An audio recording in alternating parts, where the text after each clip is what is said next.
Hello, and welcome to a special IR Magazine podcast. My name's Laurie Havelock, and we're going to be looking briefly at two upcoming events in Asia, the IR Magazine Awards and Conference for Greater China and Southeast Asia 2015. At each event, the leading corporates and IROs will be recognised for their efforts and achievements over the past year of investor relations. As with our North American and European awards, these are decided solely by an independent survey of 401 investors and analysts from around the region. These findings will also determine the IR Magazine Greater China Top 30 and Southeast Asia Top 25 rankings, which make up the best companies in investor relations in each region. Before the awards, however, those attending the afternoon conferences will be able to discuss and learn about some of the most pressing issues facing the region and the investor relations profession as a whole. In order to find a bit more about what attendees might be able to expect from each event, Neil Stewart, who's IR Magazine's editorial director, spoke with Harold Wu, who is the president of the Investor Relations Professionals Association of Singapore, and the former head of IR at Singaporean real estate company Capitaland, which this year is nominated for 6 IR Magazine awards, including the Grand Prix for Best IR at a Large Cap Company. Harold told Neil about what IROs in the region have been dealing with in the past year, and why investor activism might begin to become more of an issue. What's on the mind of the IR community there in Singapore, and what do you expect to hear at the conference in terms of the buzz? It has been quite a challenging year for equity markets, and I think it's really the impact of, first of all, the slowdown in China, I think which affects a lot of the ASEAN economies. And then, of course, you also have the weak commodity prices, particularly fossil fuel, which is also having some impact on specific industries.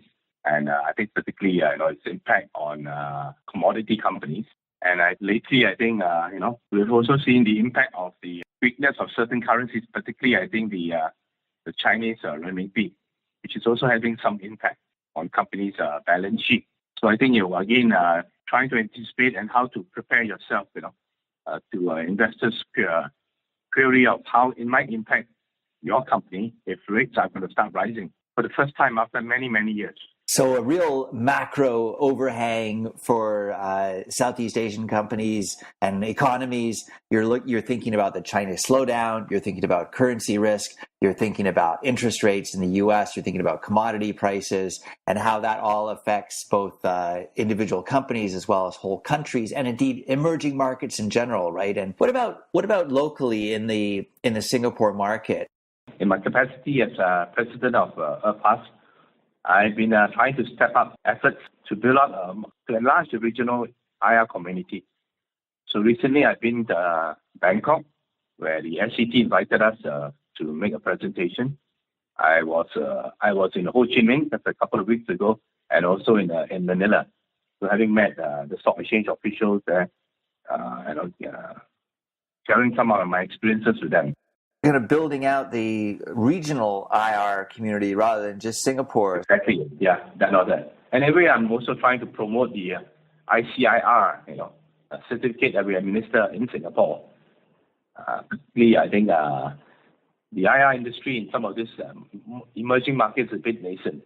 And just sharing with them the relevance of having an IR society or IR association. One of the other issues that we're going to be looking at the conference is shareholder activism. And of course, this is, nowhere nearly the phenomenon in Asia that it is here in the U.S. But tell me about the perspective. How do companies there view shareholder activism? Do you see it as something that is a current risk or something that you need to be prepared for in the future? Oh, yeah. So I think certainly its importance has come to the fore. There's been, at least 2 very prominent cases where activists in the form of hedge funds actually came in to, stir things up. Let's go on. Talking of the first experience of Olam, which, was the target of a report by Muddy Waters and ultimately, led to the company being the subject of a takeover by its major shareholder, and to show its backing for it. And more recently, I think, was the incident of Noble, where another hedge fund, which has never been known widely in Singapore or in Asia, called Iceberg, had attacked the share price of basically its accounting principles. And I think the company actually has gone all out to try and defend itself. Do other companies, do investor relations officers there see this as something they need to be prepared for in case their company is targeted? Yes, I think a lot of people, in fact, there was a case study just 2 weeks ago on Noble, where the CEO shared his experiences, and I think it was very well attended. I was there, and I think it was actually organized by the Singapore Institute of Directors, and ERPAS also partnered them in this event. So quite a few of our members were there. Yes, I think certainly the awareness is very high, and I think it all leads to really companies got to be prepared. You must have some sort of standard procedure for crisis management if it happens, and how management ought to be reacting is based on a case study of Noble. One way is that to try to be as transparent as you can, to remove as much ambiguity as you can, and make sure that people understand your business model and how your so-called revenue or earnings or financial data are all derived. Thank you very much for your time today, Harold, and I'll be talking to you soon. Take care now. You can hear more from the current head of IR at Capitalland and a huge range of other speakers at the IR Magazine Awards and Conference for Southeast Asia 2015, which is taking place on December the 4th at the Singapore Exchange and held in association with the Investor Relations Professionals Association of Singapore and the Singapore Stock Exchange. For more information or to join the discussion, you can register for the event at www.irmagazine.com/book-SEA. Meanwhile, Neil also caught up with Suki Wong, who's the head of IR at Anta Sports, which is a sportswear company based in China and one of the biggest in the world, and it was nominated for the best company in the consumer discretionary category at last year's Greater China Awards and was a big winner a few years before that. They discussed Anta Sports' IR activities and what investors in the region are concerned about right now. Tell me a little bit about what Anta Sports has been doing in terms of investor relations this past year. Of course, it's been quite a year for Chinese companies. Tell me about your investor relations activities. To summarize the IR activity in the last several years, I guess it's the word targeted. Last several years, I also tried to enhance the communication with global investors. So, I try to do it by different ways, and of course, like global roadshows, and also for different roadshows, I have to think about what, even though I am talking about the same message, but for different roadshows, when I am facing different investors, I also have to think about how to present on their own way, so they have their own takeaway in different regions. Sometimes because Anta has business in different perspectives, and also say we are a sportswear company, we touch on different sports categories. So in US, we have to talk more about our basketball strategies because we have the collaboration with NBA. And for Europe investors, we can talk about the new soccer strategies because soccer is one of their favorite sports.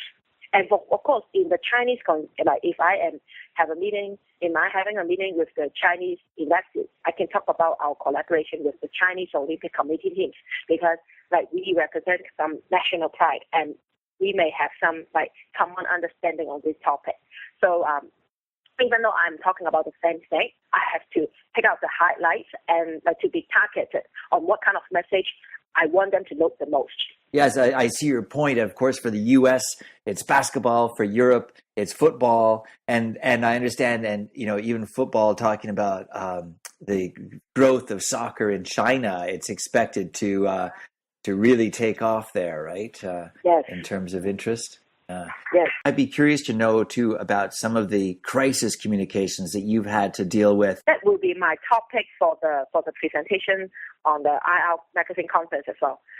This is a good learning experience. End of last year, the chairman, there was a rumor saying that the chairman has a relationship with an ex-captain, which relates to some corruption suspicions. I guess we try to clear the uncertainty immediately. So the timeliness is the key, and you have to be responsive. So we immediately issue 2 announcements to solve the clarifications because you have to be formal. And because the share price was too volatile, we were also suspended. And on the same day evening, we actually do a conference call. And I arranged my chairman, who is the source of the rumor, to present in the conference call. So I guess seeing is believing, although people do not see, but at least people do hear my chairman say, and they know that he is safe and he's not related to any of this kind of rumors. So the conference call to work. And after that, we continue to be proactive. We also try to present in some public occasions, and also for some conference, although we cannot present because we already black out, but at least people know that we are there and we are actively answering their question if they still have. I actually become more proactive after that to make sure that people do not concern about us. But I mean, the key is to retain confidence, although it takes a long road. After that, like if we have other IR activities, I actively invite the chairman or other senior management to present so they can talk to them, and also we can explain the concern face to face. So along with this message about ANTA, tell me about how you've had to communicate the China story, particularly over the last several months. Of course, China just had such a volatile summer with its stock market and questions about the growth of the Chinese economy. When you're in U.S. or Europe, what is the message about Chinese growth and how it relates to ANTA? ANTA Sports is a consumer stock. If the people concerned about the slowdown of the economy, I have to explain the people are also, the Chinese consumer are also doing more sports, like because of the sports for all phenomenon. I have to talk to them something new rather than just talking about the slowdown and the pessimistic data. And you have to give them a new angle so they have a new thinking about the Chinese economy. And of course, you have to tell them the fact, the economy may affect certain industries, like certain luxury brands or certain high-end markets, but the fundament, like for ANTA Sports, we are a mass market brand, and then we focus on the mass consumer, so we are not really affected by this. So you have to tell them the whole story, and of course you cannot lie, and you have to at the very beginning you have to agree with their. You have to understand their concern. You have to agree with their comment, and after that you have to give them new thinking to solve their uncertainty. The Chinese government wants to increase the level and the quality of investor relations and corporate governance. And perhaps you having, with your experience of global investor relations and being a Hong Kong listed stock, will be setting a model, setting a standard. And domestic Chinese companies that haven't had the exposure to Hong Kong and the US that you have, are they looking to improve their investor relations? Yeah, I agree. I know several A-share companies, the IR president of A-share companies, actually, they are very eager to open the window to meet the global investors. And which is quite funny from my perspective, is for me, I try to open the window with the domestic investors, and they are doing it in an opposite way. So we have a lot of stories to share because, as I've mentioned, not just the sell side brokers, but also the investors. They have very different characteristics. The global investors versus the domestic investors, they have very different characteristics. So, in this different, in the sharing with the domestic IR, we understand their culture more, and somehow they also understand our culture more. So that is a funny experience. It's very interesting. So you can learn from them in terms of the domestic brokers and investors, and they can learn from you about the international brokers and international investors. What's on the mind of IROs there more broadly, not just you at ANTA, but the IR community in general? One is the popularity of the online communications, especially if you have to, online communication is a good tool that you can leverage, but at the same time it gives you risk. And especially the investors in China, they like to use WeChat, and that may be every time, when we finish the meeting, rather than exchanging the name cards, actually we will exchange the WeChat account and we will add each other. And so I guess as an IRO, you have to be very careful what you can say. And also in the WeChat, there are numerous group chats because the Chinese, the local brokers, they like to line up many investors, and also they will put the IRO in their chat room, and that can be over 200 people. And so every little thing you mention there, I mean, not just like at the same time, 200 people may aware that.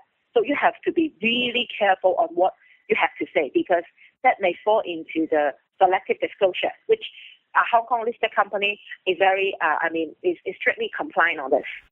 Suki will be dealing with best practices and what makes for good IR with other panellists at the IR Magazine Awards and Conference for Greater China 2015. And that's taking place on December the 2nd at the Mandarin Oriental Hotel in Hong Kong and held in association with Citi. For more information or to join the discussion in Greater China, please visit www.irmagazine.com/book-GRC. And as previously mentioned, for more information about the Southeast Asia event, the URL again is www.irmagazine.com/book-SEA. We hope to see you there. I've been Laurie Havelock, and this has been an IR Magazine podcast. Goodbye. For free access to all the latest global investor relations news and analysis, register at irmagazine.com or download the app.